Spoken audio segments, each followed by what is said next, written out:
আজকে আমাদের কাছে সারাদিনের মধ্যে এই মোমেন্টটা ছিল আমাদের কাছে বেস্ট মোমেন্ট। একটুখানি সময়ের জন্য আমরা যেন কোথায় হারিয়ে গিয়েছিলাম। সবাইকে মনে হচ্ছিল অনেক কাছের, অনেক আপন। আসসালামু আলাইকুম, আমি আরুষি আরু। আজকে আমার মেয়ের বার্থডে ব্লগের থার্ড পার্ট নিয়ে চলে আসলাম আপনাদের মাঝে। আমার ভালোবাসার মানুষেরা, আমি জানি তোমরা সবাই অনেক ওয়েট করে আছো সোয়া মামামের কেক কাটার মুহূর্তের জন্য।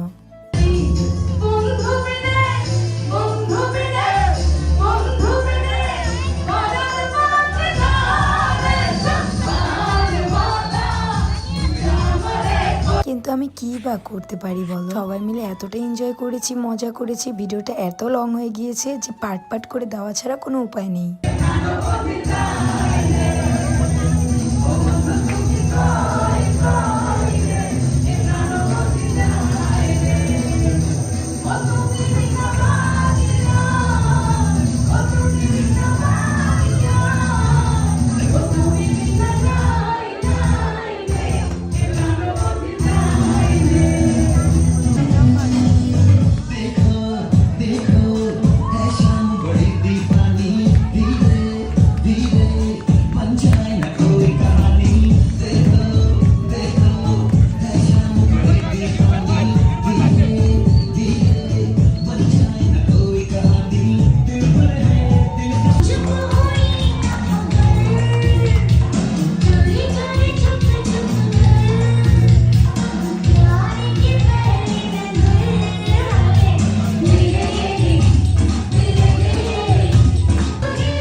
আজকের দিনে পর বা চিনি না এরকম বলতে কিছুই নেই। আমরা সবাই একসাথে পার্টিতে অ্যাটেন্ড করতে পেরেছি, এটাই আলহামদুলিল্লাহ। আর হ্যাঁ, আমি একটা জিনিস অনেক খেয়াল করেছি, সবাই আমাদের ভিডিওতে কমেন্ট করতেছো যে আপু সোয়ার মাম্মামের বার্থডে কেকগুলো কোথা থেকে নিয়েছো। আসলে তোমরা অনেকেই জানো আমরা প্রতিবারই আমাদের যে কোনো রিসেপশনে বা ইভেন্টে ড্রিম কেক বাই ফারিয়া আপুর পেজ থেকে আমরা সব কেক নিয়ে থাকি। বাট আজকে সোয়া মাম্মামের বার্থডে ইভেন্টের কেকগুলো আমাদের জন্য একটু বেশি সারপ্রাইজ ছিল। আমরা একদমই জানতাম না বা আমাদেরকে আপু বলেইনি যে সোয়া মাম্মামের প্রত্যেকটা ছবি দিয়ে এত সুন্দর করে কাস্টমাইজ করে বানিয়ে নিবে। এটা দেখে তো আমরা সবাই অবাক। থ্যাংক ইউ জানিয়ে ফারিয়া আপু তোমাকে ছোট করব না, কেননা আমরা জানি যে তোমরাও সোয়া মাম্মামকে অনেক ভালোবাসো। তাই তোর প্রতি মাসের ছবি দিয়ে 12টি কেক তোমরা অ্যারেঞ্জ করে নিয়ে এসেছো। মাশাআল্লাহ, 12টা কেকের মাঝে সোয়া মাম্মামকে কতটা সুন্দর লাগছে। তাই তো তোমরাও দেরি না করে তোমাদের যে কোনো ইভেন্ট প্রোগ্রামের জন্য অবশ্যই dream cake by Faria page থেকে কেক অর্ডার দিয়ে নিয়ে নাও। তোমাদের সুবিধার জন্য আমি ফারিয়া আপুর পেজটি ক্যাপশনে মেনশন করে দেবো। আরেকটা কথা গাইস, আজকের পুরো পার্টির অ্যারেঞ্জ কিন্তু সোয়ার পাপা একাই নিজের হাতে করেছে, কেননা তার বড় ভাই মানে আমার ভাসুর দেশের বাইরে থাকে, আর আমার বড় ভাইও আছে, সেও দেশের বাইরে থাকে। তাই তো সোয়ার পাপাকে আমাদের পরিবার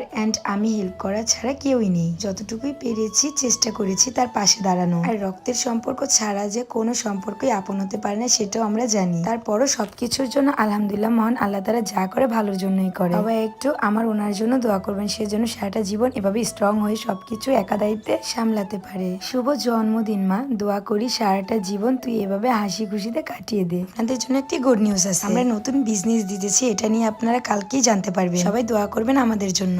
ভালো থাকবেন, আল্লাহ হাফেজ, টাটা।